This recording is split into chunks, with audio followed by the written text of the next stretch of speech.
Asal-usul bahasa Indonesia dan bahasa Melayu.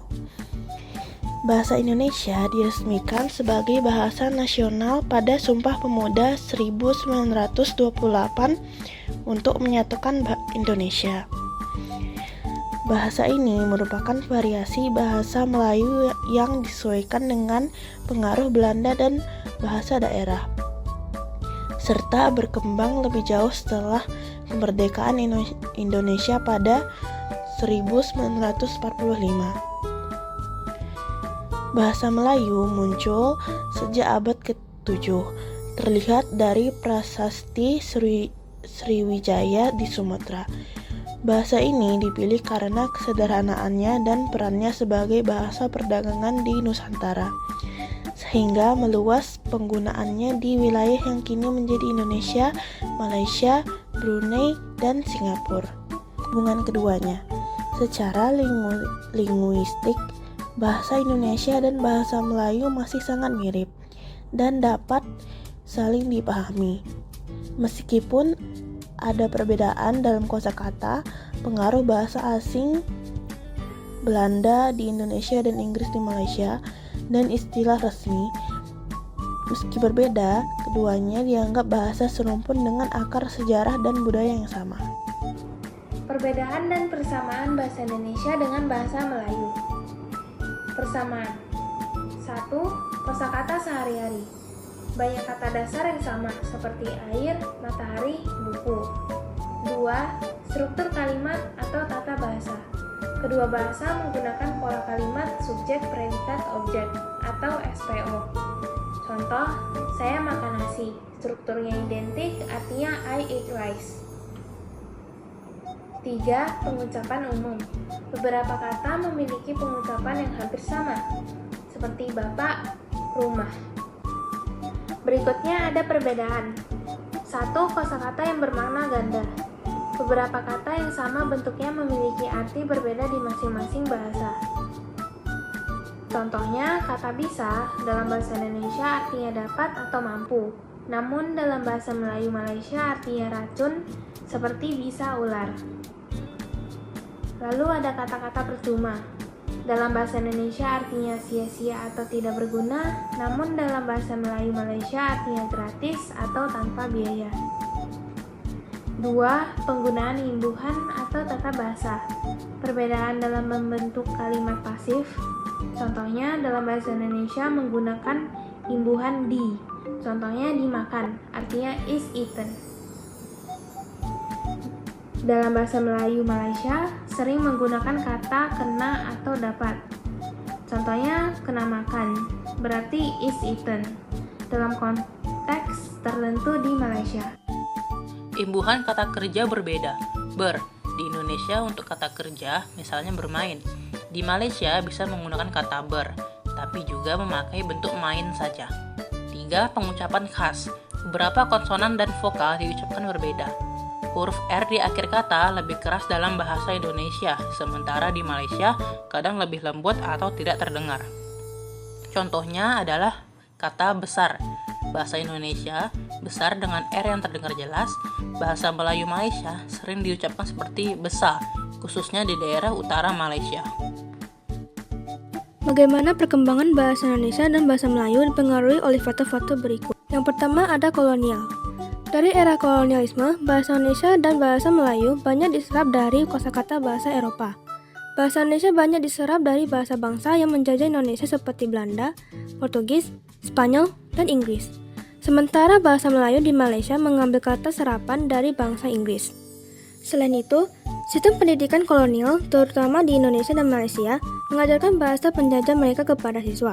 Di Indonesia, generasi tua banyak menguasai bahasa Belanda karena diajarkan di sekolah-sekolah. Begitu juga di Malaysia, bahasa Inggris menjadi bagian besar dari pendidikan. Penulisan dalam bahasa Indonesia dipengaruhi oleh sistem ejaan Belanda yang kemudian disesuaikan dengan ejaan Latin yang lebih sederhana pada masa Orde Baru. Yang kedua ada globalisasi. Semenjak adanya teknologi, baik bahasa Indonesia maupun Melayu tidak lagi menggunakan bahasa baku dalam percakapan sehari-hari. Bahasa Indonesia dan Melayu semakin banyak menggunakan frasa atau istilah asing, baik dalam percakapan kasual maupun media sosial. Hal ini memperkenalkan ragam bahasa yang lebih informal dan campuran. Globalisasi meningkatkan akses terhadap budaya pop global yang turut membawa kata-kata baru dan bahasa. Bahasa Indonesia dan Melayu sering menyerap istilah budaya pop serta menggunakan singkatan, akronim, dan gaya bahasa yang terinspirasi dari bahasa global khususnya di internet. C. Perkembangan teknologi. Dengan cepatnya perkembangan kemajuan teknologi memberikan pengaruh yang besar terhadap bahasa Indonesia dan bahasa Melayu, terutama media sosial dan internet. Banyak kosakata yang berasal dari bahasa Inggris yang kerap digunakan di internet diserap langsung tanpa terjemahan. Meskipun ada upaya menerjemahkannya, namun bahasa aslinya lebih sering digunakan. Teknologi juga mengubah gaya kita berkomunikasi. Dengan munculnya bahasa gaul dan juga singkatan, kata membuat bahasa menjadi lebih santai dan juga ringkas. Dengan teknologi, kita juga dengan mudahnya memperkenalkan bahasa kepada audiens global karena memungkinkan orang asing untuk berinteraksi dengan bahasa kita. Tapi, ini juga merupakan suatu tantangan ketepatan bahasa dikarenakan bahasa asing yang lebih mendominasi membuat bahasa terkadang tidak akurat. Peran bahasa Indonesia dan bahasa Melayu dalam identitas nasional di negara masing-masing. Bahasa merupakan unsur penting dalam pembentukan identitas nasional suatu bangsa. Identitas nasional merupakan konsep abstrak yang mencakup nilai-nilai, budaya, sejarah, dan persatuan suatu bangsa. Bahasa sebagai alat komunikasi dan ekspresi budaya telah berperan penting dalam membentuk karakter bangsa setiap negara. Peran bahasa Indonesia dalam identitas nasional di Indonesia yaitu memperkuat kesatuan dan persatuan bangsa, menjaga warisan budaya dan sejarah, dan penguatan identitas nasional di era globalisasi. Sedangkan peran bahasa Melayu dalam identitas nasional di Malaysia sebagai bahasa resmi dan simbol nasional, sebagai pemersatu etnis dan budaya ragam, sebagai identitas budaya di Asia Tenggara, dan simbol kedaulatan dan kebebasan. Selanjutnya yaitu tantangan dan peluang yang dihadapi bahasa Indonesia dan Melayu di era digital.